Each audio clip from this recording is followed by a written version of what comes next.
तो hello student, welcome back to my channel Samrat academy student. मेरा नाम है आकाश और आज की वीडियो में हम डिस्कस करने वाले हैं क्लास 10th मैथ के वेरी मोस्ट इंपोर्टेंट क्वेश्चन जो कि 2023 बोर्ड एग्जाम में देखने को आपको मिलेगा। ठीक है, बहुत ज्यादा मोस्ट इंपोर्टेंट क्वेश्चन है, तो इस वीडियो को मिस मत कीजिएगा। जितना क्वेश्चन बताऊंगा पूरा तैयार करके आपको बोर्ड एग्जाम में पहुंचना है। ठीक है, अभी से नोट्स बनाते चलना है और एक एक क्वेश्चन पे आप लोगों को ध्यान देना है, क्योंकि ये क्वेश्चन बता रहा हूं जो कि प्रीवियस ईयर पेपर में आ चुके हैं। ठीक है, और हर साल बोर्ड एग्जाम में पूछे जाते हैं, वो सारे क्वेश्चन डिस्कस करने वाले हैं। तो वीडियो को लाइक नहीं किया तो लाइक कर दीजिए और चैनल पर नए हैं तो चैनल को सब्सक्राइब करके बेल आइकन को प्रेस कर लीजिए। चलिए पहला क्वेश्चन देखते हैं और इसे सॉल्व करने की कोशिश करते हैं। पहला क्वेश्चन ये है यहाँ पे कि यूक्लिड विभाजन एल्गोरिथम से संख्याओं 135 और 225 का महत्तम समापवर्तक ज्ञात कीजिए।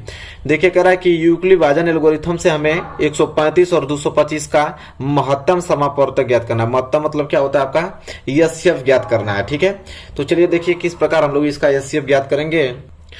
तो चलिए यूक्लिड विभाजन एल्गोरिथम से हम लोगों को ज्ञात करना है। ठीक है, देखिए मैं यहाँ पे रफ कार्य की थोड़ा जरूरत पड़ेगी। ठीक है, तो रफ कार्य आपको पीछे कर लेना है। ठीक है, रफ कार्य यहाँ पे आप लोगों को बोर्ड एग्जाम के पेपर में जो आप लोगों को कॉपी मिलेगी उसके सबसे आखिरी पेज पे आप लोगों को रफ कार्य करना है। रफ कार्य में क्या करना है कि 135 और 225 का हमें क्या ज्ञात करना है, महत्तम समापवर्तक एचसीएफ ज्ञात करना है। तो देखिए किस प्रकार ज्ञात करेंगे इसे कि 135 से तो आप 135 और 225 आप यहाँ पे लिख लीजिए। अब देखिए कि 135 बड़ा है कि 225, तो हालांकि 225 आपका क्या बड़ा है तो इस साइड हम लोग चिन्ह लगा देंगे। ठीक है, अब करना क्या हम लोगों को यहाँ पे कि 225 बड़ा है 135 से, तो हम करेंगे कि 225 में हम भाग देंगे किसका, 135 का हम भाग देंगे। और जब 135 का भाग देंगे तो भाग कितनी बार जाएगी, तो एक बार भाग जाएगी। तो यहाँ पे बच जाएगा आपका 135 यहाँ पे नोट करेंगे और यहाँ से घटाएंगे इसको। 5 में से 5 गया तो 0, यहाँ पे 2 में से 3 नहीं जाएगा, हासिल देगा तो 12, 12 में से 3 जाएगा तो कितना हो जाएगा 9।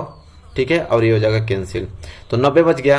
अब 90 का भाग किस में देंगे, 135 में। ठीक है, ये सिर्फ इसी तरह तो ज्ञात करते हैं, तो ये रफ कार्य में भी करना है। ठीक है, तो कितना बार भाग जाएगा, 90 कम 90, क्योंकि 2 बार ले जाएंगे तो 180 हो जाएगा, ज्यादा हो जाएगा, तो एक बार ले जाएंगे 90 कम 90, तो यहाँ से बच जाएगा 5 और 9 4 13, यहाँ बच जाएगा आपका 4 45। अब 45 के बाद किस में देंगे 90, तो 45 दूनी के 90। ठीक है, यहाँ से हो गया कैंसिल। ठीक है, अब देखिए करना क्या आप लोगों को, ये तो आपका क्या था रफ कार्य। रफ कार्य में यहाँ तक मालूम चल गया, जिससे भाग पूरी तरह कट जाती है वही आपका एचसीएफ कहलाता है। एचसीएफ कितना गया 45। तो हालांकि हम लोगों को भाग विधि द्वारा तो पूछा नहीं है, हम लोगों से पूछा क्या है, यूक्लिड विभाजन एल्गोरिथम से पूछा है। ठीक है, तो यहाँ पे हम लोग अब यहाँ पे आप लोगों को फेयर में करना है। ठीक है, आप लोगों को कॉपी में फेयर में करना है। यहाँ पे हेडिंग डालेंगे यूक्लिड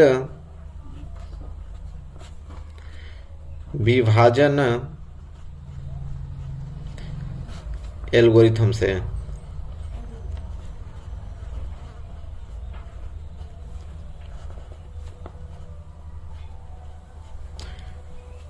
तो यूक्लिड विभाजन एल्गोरिथम से अब हम लोग यहाँ पे क्या करेंगे, स्टेप लिखेंगे। स्टेप पहला, तो स्टेप पहला में क्या होगा कि यहां तक जो आप लोगों को पहली बार भाग गया है उसे हम क्या लिखेंगे, स्टेप पहला में लिखेंगे। ठीक है, और क्या होता है यह मैं आपको बता दूं, तो भाज्य बराबर भाजक गुणे भागफल और धन क्या होता है, शेष। यही तो होता है। तो स्टेप पहला में यहाँ पे मैं आप लोगों को अच्छे से लिखता हूं। स्टेप पहला में क्या होगा, भाज्य यहाँ पे क्या है, तो 225 यहाँ पे भाज्य बराबर भाज्य कितना है 135, तो 135 गुणे भागफल कितना है, एक बार गया है, और शेषफल कितना है यहाँ पे 90, तो यहाँ पे लिखेंगे 90। ठीक है, शेषफल, और यहाँ पे लिख देंगे आर जो है 0 के बराबर नहीं है। आर मतलब क्या होता है, शेषफल, तो शेषफल अभी 0 नहीं आया ना, तो यहाँ पे लिखेंगे आर 0 के बराबर नहीं है। ये आपका स्टेप क्या हुआ, पहला हो गया। ठीक है, इसी तरह अभी स्टेप दूसरा, तो स्टेप दूसरा में क्या होगा, अब स्टेप दूसरा यहां तक लगाएंगे। ठीक है, तो यहाँ पे भाज्य क्या हो जाएगा हमारा 135 और भाज्य क्या हो जाएगा हमारा यहाँ पे 90 और भागफल कितना हो जाएगा 1 और शेषफल कितना हो गया यहाँ पे 45। फिर लिखेंगे आर जो है वो 0 के बराबर नहीं है, शेषफल क्या है 0 के बराबर नहीं है। ठीक है, इसके बाद फिर अब आएंगे स्टेप तीसरा पे।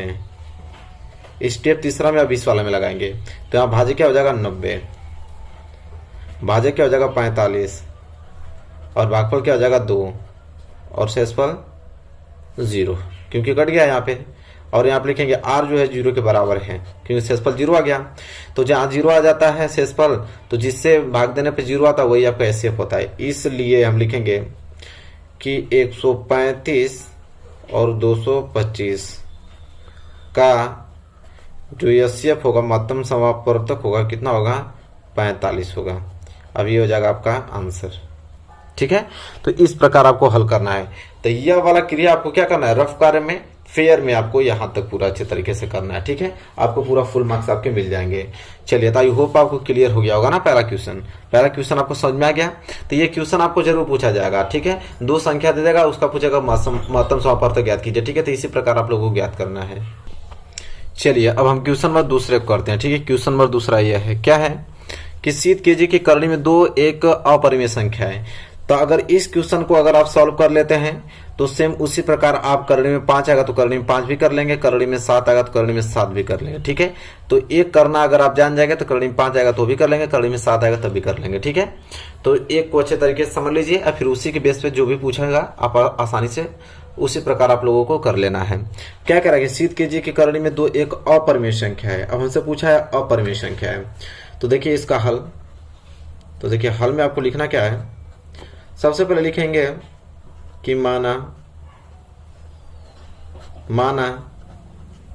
करणी में 2 एक परिमेय संख्या है। एक क्या है, परिमेय संख्या है, एक परिमेय संख्या है। जो दिया रहता है उसका विपरीत मानते हैं। हमें सिद्ध क्या करना है, अपरिमेय ना, हमें सिद्ध क्या करना है, अपरिमेय। तो हम मानेंगे क्या, इसका परिमेय मानेंगे कि माना करणी में 2 एक क्या है, परिमेय संख्या है। ठीक है, यहां तक हो गया। चलिए, जब हम करणी में 2 को परिमेय संख्या मान लिए हैं तो इसलिए हम कह सकते हैं कि करणी में 2 जो है वो बराबर होगा किसके, a बाई बी के होगा ना, क्योंकि a बाई बी के रूप में जिसे लिखते हैं, अंश बटे हर के रूप में जिसको लिखते हैं उसी को तो परिमेय बोलते हैं। तो a बाई बी के रूप में लिख देंगे और यहाँ पे लिखेंगे कि जहां a और b सअभाज्य संख्या है, सअभाज्य संख्या है, सअभाज्य संख्या है। अब आप कहेंगे सअभाज्य संख्या किसे कहते हैं, सअभाज्य संख्या उसे कहते हैं कि जिन 2 संख्याओं का एचसीएफ 1 हो उसे हम सअभाज्य संख्या कहते हैं। ठीक है, तो कोई भी परिमेय संख्या जब भी लिखते हैं तो उन दोनों संख्याओं का एचसीएफ देखेंगे ना तो हमेशा 1 होता है, उसी को हम सअभाज्य संख्या कहते हैं। ठीक है, तथा यहाँ पे एक लाइन और लिखेंगे, तथा b 0 के बराबर नहीं होता है। जो हर होता है ना, ये वाला हर कभी भी 0 नहीं होता है। ठीक है, तो यहां तक हो गया। आप लोग कर लेंगे ना। यहाँ पे करणी में 2 एक परिमेय संख्या है, तो इसलिए हम लोग क्या मानेंगे, करणी में 2 बराबर a बाई बी मान लिए, परिमेय संख्या मान लिए। अच्छा, ए बी जो है वह सअभाज्य संख्या है और b जो है 0 के बराबर नहीं है। यहां तक क्लियर है। चलिए, अब लिखेंगे दोनों पक्षों का वर्ग करने पे। अब दोनों पक्षों का वर्ग कर लेते हैं। दोनों पक्षों का वर्ग करने पे, ठीक है, यहां तक क्लियर है। चलिए, अब दोनों पक्षों का वर्ग करते हैं। तो यहां पे वर्ग करेंगे तो हो जाएगा करणी में 2 का वर्ग अब बराबर a बाई बी का क्या हो जाएगा, वर्ग हो जाएगा। ठीक है, तो यहाँ पे क्या मिलेगा, करणी में 2 का वर्ग करेंगे तो करणी हट जाएगा तो 2 हो जाएगा। ये हो जाएगा आपका a स्क्वायर और बटे के क्या हो जाएगा, b स्क्वायर हो जाएगा। ठीक है, यहाँ तक किसी को दिक्कत नहीं होना चाहिए। अगर इसकी मल्टीप्लाई अगर इसमें कर दें तो क्या हो जाएगा, 2b स्क्वायर बराबर क्या हो जाएगा यहाँ पे a स्क्वायर। इसे हम मान लेते हैं समीकरण नंबर पहला। क्या मान लेंगे, समीकरण नंबर पहला मान लेंगे। ठीक है, यहाँ तक सारी चीजें क्लियर है। अगर यहाँ से b का वैल्यू निकालें, b बराबर तो क्या मिलेगा आपको, a स्क्वायर और 2 कहाँ आ जाएगा, बटे में आ जाएगा।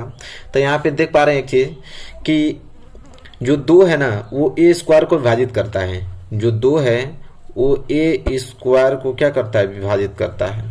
ये लिखेंगे विभाजित करता है। ठीक है, 2 जो है वो a स्क्वायर को विभाजित करता है, इसलिए हम कहेंगे कि जो 2 है ना वो a को भी विभाजित करेगा, a को भी विभाजित करेगा। ठीक है, क्योंकि 2 ए स्क्वायर को विभाजित करता है, तो अगर इसका स्क्वायर हटा देंगे ना तब भी 2 जो है ए को विभाजित करेगा। ठीक है, यहां तक क्लियर है। चलिए लिखेंगे यहां पे कि माना ए बराबर 2c, माना ए बराबर 2c। अब आप सोचेंगे कि c यहां पे कहां से आ गया, तो लिखेंगे कि जहां c जो है ना कोई एक पूर्णांक हमने मान लिया है, कोई पूर्णांक है, कोई क्या है, पूर्णांक है। ठीक है, तो a बराबर 2c मान लिया, c कोई पूर्णांक है। अब क्या करेंगे हम, a बराबर 2c का मान जो है ना वो समीकरण 1 में रखेंगे। मान कहां रखेंगे, समीकरण 1 में रखने पे, 1 में रखने पे। अब इसका मान जो है समीकरण 1 में रखेंगे यहाँ पे, तो क्या हो जाएगा, 2b स्क्वायर बराबर, अब a स्क्वायर, तो a का वैल्यू रख के उसका स्क्वायर कर देंगे, तो a बराबर क्या है 2c, तो उसी का हम क्या कर देंगे, स्क्वायर कर देंगे, बात खत्म। तो यहाँ पे देखने को मिलेगा 2b स्क्वायर बराबर 2 दूनी के 4c स्क्वायर। ठीक है, तो अगर यहाँ से b स्क्वायर का वैल्यू निकालें तो क्या बचेगा, 4c स्क्वायर बटे में 2, अगर 2 से काट दें तो ये हो जाएगा b स्क्वायर बराबर 2 दूनी के 4, 2 बार कट जाएगा तो 2c स्क्वायर हो जाएगा। ठीक है, यहाँ तक क्लियर। चलिए, तो यहाँ पे अगर मैं c स्क्वायर का वैल्यू निकालू, c स्क्वायर, तो हो जाएगा b स्क्वायर ऐसे रहेगा, 2 गुणा में तो उधर जाएगा तो भाग में हो जाएगा, तो c स्क्वायर बराबर आपको देखने को मिल रहा है क्या, b स्क्वायर बटे 2। ठीक है, और यहाँ पे आप देखे हैं तो b स्क्वायर बराबर क्या था, a स्क्वायर बटे 2, तो जो 2 है ना वो a स्क्वायर को विभाजित कर रहा है और यही 2 यहाँ पे b स्क्वायर को विभाजित कर रहा है। ठीक है, अब लिखेंगे यहाँ पे कि 2 जो है वो b स्क्वायर को विभाजित करता है, जिस तरह वहां पे a स्क्वायर को विभाजित कर रहा था उसी तरह यह b स्क्वायर को विभाजित कर रहा है। 2 जो है वो b स्क्वायर को विभाजित करता है। ठीक है, इसलिए 2 जो है वो b को विभाजित करेगा, 2 को विभाजित करेगा, अगर इसको स्क्वायर हटा देंगे तभी करेगा इसको विभाजित। ठीक है, अब देखिए आगे क्या करना है, मैं पीएच चेंज कर लेता हूं, यहां तक नोट कर लीजिए, बहुत बड़ा सवाल है। ठीक है, अब यहां पे आप देखे हैं कि 2 जो है वो a और b दोनों का क्या है, उभयनिष्ठ, क्योंकि दोनों को विभाजित कर रहा था, दोनों का क्या है, उभयनिष्ठ, दोनों का क्या है, उभयनिष्ठ गुणनखंड है, दोनों का उभयनिष्ठ गुणनखंड है। ठीक है, परंतु यह क्या है, विरोधाभास है, परंतु यह क्या है, विरोधाभास है। अब आप कहेंगे कि विरोधाभास यह क्यों बोल रहे हैं, तभी बता रहा हूं मैं, परंतु ये क्या है, विरोधाभास है। विरोधाभास इसलिए है क्योंकि परिमेय संख्या यह होता है कि एक के अलावा वो किसी संख्या से नहीं कटता है, लेकिन हालांकि हम देख रहे हैं कि यह 2 से भी कट रहा है a और यह 2 से कट रहा है b भी कट रहा है, तो परिमेय संख्या क्या हुआ, ये तो अपरिमेय संख्या हो गया। हमने माना क्या था, परिमेय संख्या, इसीलिए वो क्या है, विरोधाभास है, गलत है। ठीक है, फिर लिखेंगे a और b सअभाज्य संख्या है, a और b क्या है, सअभाज्य संख्या है। हमने शुरू में a और b को क्या माना था, सअभाज्य संख्या माना था। ठीक है, तो हालांकि यह सअभाज्य संख्या माना था, लेकिन सअभाज्य संख्या है नहीं, क्योंकि सअभाज्य संख्या उसे कहते हैं जिसका एसएफए का है, लेकिन यह 2 से भी, दोनों 2 से कट जा रहा है, यह 1 से तो कट ही रहा है, 2 से भी कट रहा है, तो इसलिए तब ये 2 से कट रहा है तो परिमेय संख्या तो होगा नहीं, तो क्या होगा, अपरिमेय संख्या। इसलिए करणी में 2 एक क्या है, अपरिमेय संख्या है।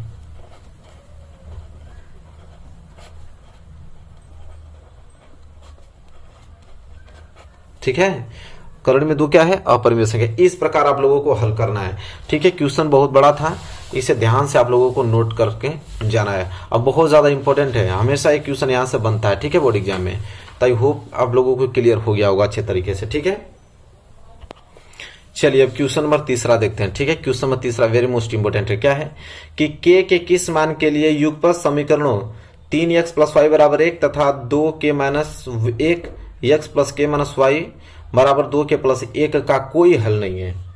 ठीक है, अब हमसे क्वेश्चन बहुत ज्यादा इंपॉर्टेंट है, कोई हल नहीं है, बहुत ज्यादा आईएमपी क्वेश्चन, इसे नोट कर लीजिए। तो देखिए किस प्रकार इसे हल करेंगे। सबसे पहले जो समीकरण दिया उसको नोट करेंगे। क्या दिया है, 3x + y = क्या दे रखा है, 1, दूसरा क्या है यहाँ पे 2k माइनस 1 फिर यक्स और प्लस k माइनस 1 वाई बराबर दे रखा है यहाँ पे 2k प्लस 1। ठीक है, तो सबसे पहले हमें करना क्या है कि 3x प्लस वाई, ये प्लस 1 जो है इधर आएगा तो क्या हो जाएगा माइनस 1 बराबर 0। इसी तरह हम क्या करेंगे, इसको भी इस साइड भेज देंगे तो हो जाएगा 2k माइनस 1 यक्स और प्लस k माइनस 1 वाई, ये इधर आएगा तो माइनस 2k प्लस 1 हो जाएगा। ठीक है, इसको भी क्वेश्चन कर देते हैं बराबर 0।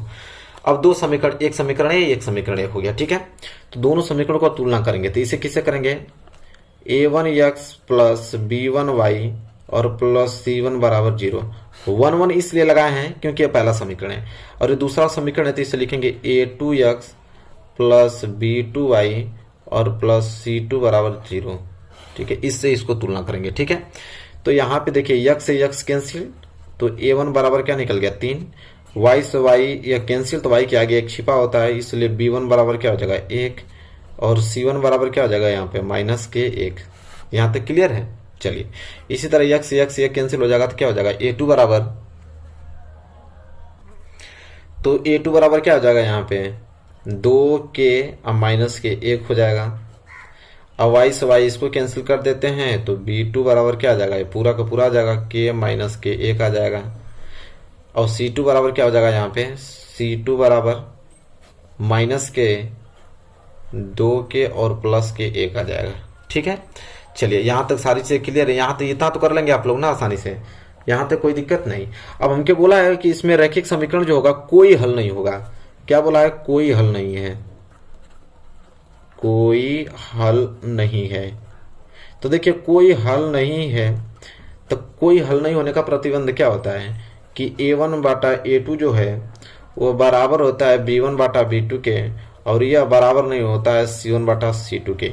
यह जो होता है कोई हल ना होने का प्रतिबंध होता है। ठीक है, तो हम करेंगे क्या, सेम अब तो वैल्यू सबको मालूम है, बस रख देना है। a1 का वैल्यू कितना है 3, अब बटे में a2 वैल्यू कितना है यहाँ पे 2k माइनस के 1 आ गया, बराबर b1 का वैल्यू क्या है 1। इसी तरह b2 का वैल्यू क्या है k माइनस 1, बराबर नहीं है c1 का वैल्यू क्या है माइनस 1, और c2 का वैल्यू क्या है यहाँ पे माइनस के 2k और प्लस के 1 आया है। तो ये बराबर नहीं, इससे मतलब है नहीं, हमें सारा कैलकुलेशन इतना में ही करना है। ठीक है, तो चलिए आराम से हल कर देते हैं। 3 का गुणा k में करेंगे तो 3k माइनस 3 का गुणा 1 में करेंगे तो 3 बराबर 1 का गुणा इसमें करेंगे तो इतना ही आएगा 2k माइनस 1 ही आएगा। ठीक है, तो यहाँ पे क्या हो जाएगा 3k और प्लस 2k इधर आएगा तो क्या हो जाएगा माइनस 2k, बराबर इधर बच जाएगा माइनस 1 और माइनस 3 उधर जाएगा तो क्या हो जाएगा प्लस 3।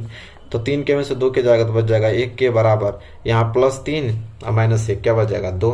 तो k बराबर क्या आ गया 2। यही क्या होगा राइट आंसर होगा, क्योंकि इस क्वेश्चन में हमें k का ही वैल्यू पूछना था। ठीक है, तो हमने k का वैल्यू निकाल दिया, कितना आ गया 2। क्वेश्चन में यही था कि k के किस मान के लिए ये युगपत समीकरण कोई हल नहीं होगा, तो k बराबर 2।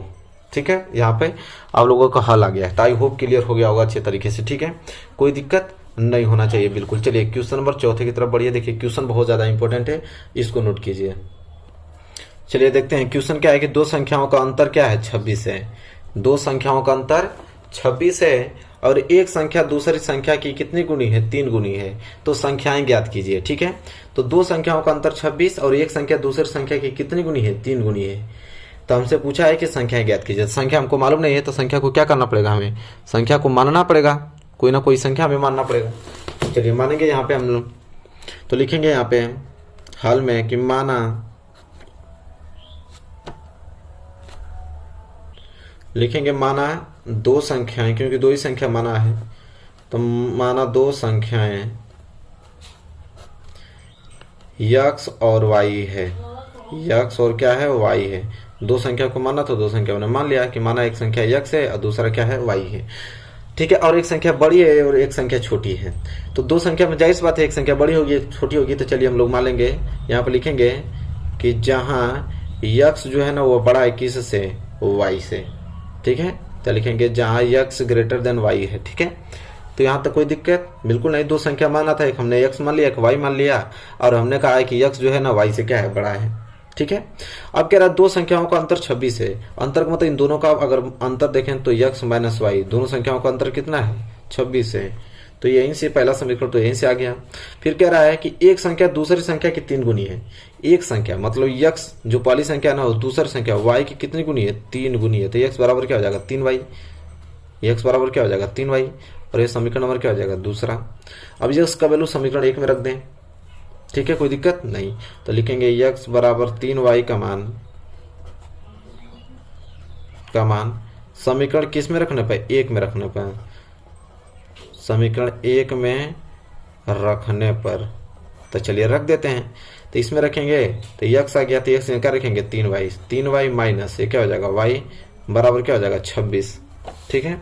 तो 3y में से 1y जाएगा तो हो जाएगा 2y बराबर क्या हो जाएगा 26, 2 से काट देंगे तो y बराबर क्या जाएगा 13, ठीक है।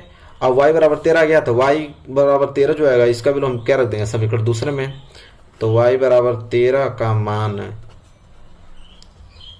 समीकरण किस में रख दिया जाए दूसरे में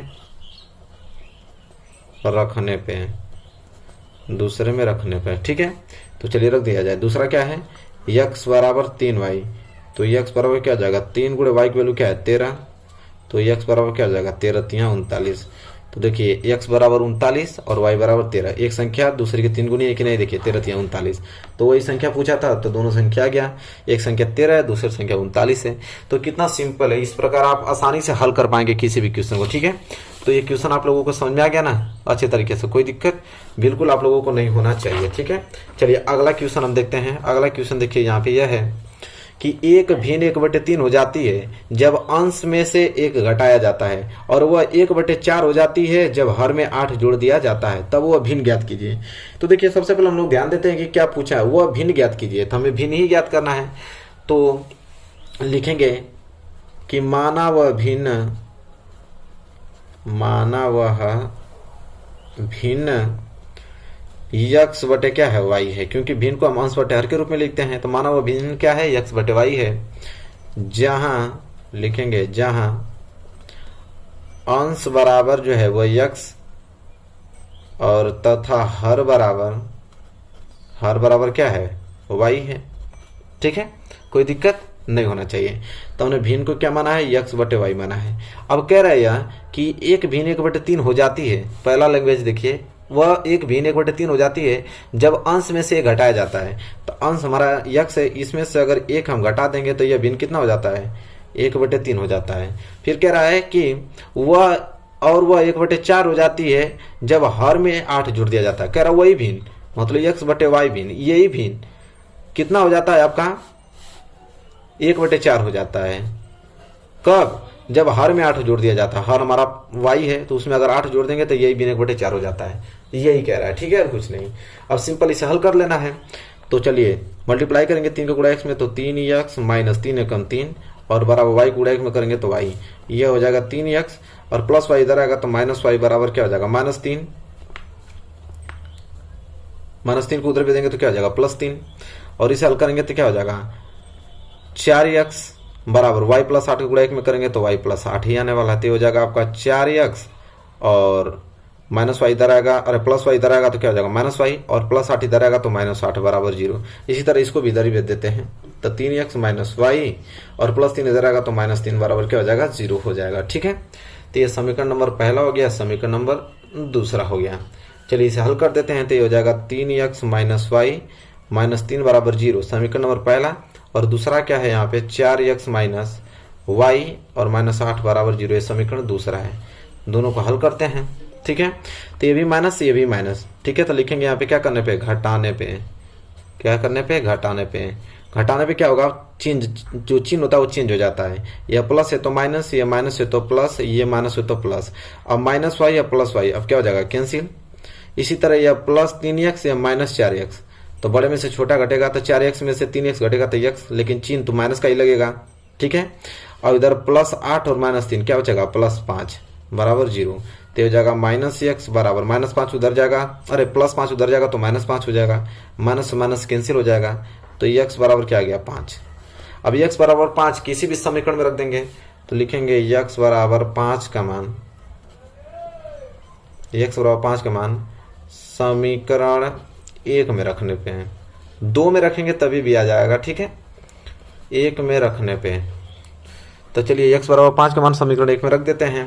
समीकरण 1 क्या हमारे पास यहाँ पे 3x माइनस वाई माइनस 3 बराबर 0 है, तो 3 गुणे x आ गया, तो x की जगह 5 रख देंगे, माइनस वाई माइनस 3 बराबर 0, तो 5 तिहाई 15 माइनस वाई माइनस 3 बराबर 0। तो हो जाएगा आपका 15 में से 3 चला जाएगा तो कितना बच जाएगा 12, तो 12 माइनस वाई बराबर क्या हो जाएगा 0, तो माइनस वाई और प्लस 12 उधर जाएगा तो माइनस 12, माइनस माइनस कैंसिल, तो वाई बराबर क्या आ गया 12 आ गया।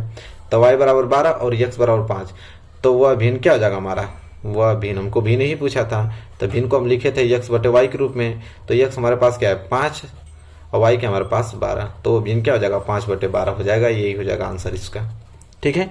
तो इस प्रकार के क्वेश्चन पूछे जाते हैं, आई होप क्लियर हो गया होगा, ठीक है। तो इस वीडियो में हमने टोटल 5 क्वेश्चन आप लोगों को बताया और पांचों आपको अच्छे तरीके से समझ में आ गया होगा, ठीक है। बोर्ड एग्जाम में एक भी क्वेश्चन इस प्रकार का आएगा, सारा क्वेश्चन कर लीजिएगा। तो मेरे प्यारे विद्यार्थी, वीडियो आपको कैसी लगी, वीडियो अच्छी लगी तो प्लीज लाइक कीजिए और चैनल पर नया है तो चैनल को सब्सक्राइब करके बेल आइकन को प्रेस कर लीजिए। मिलेंगे एक प्यारे से नेक्स्ट वीडियो में, तब तक के लिए धन्यवाद।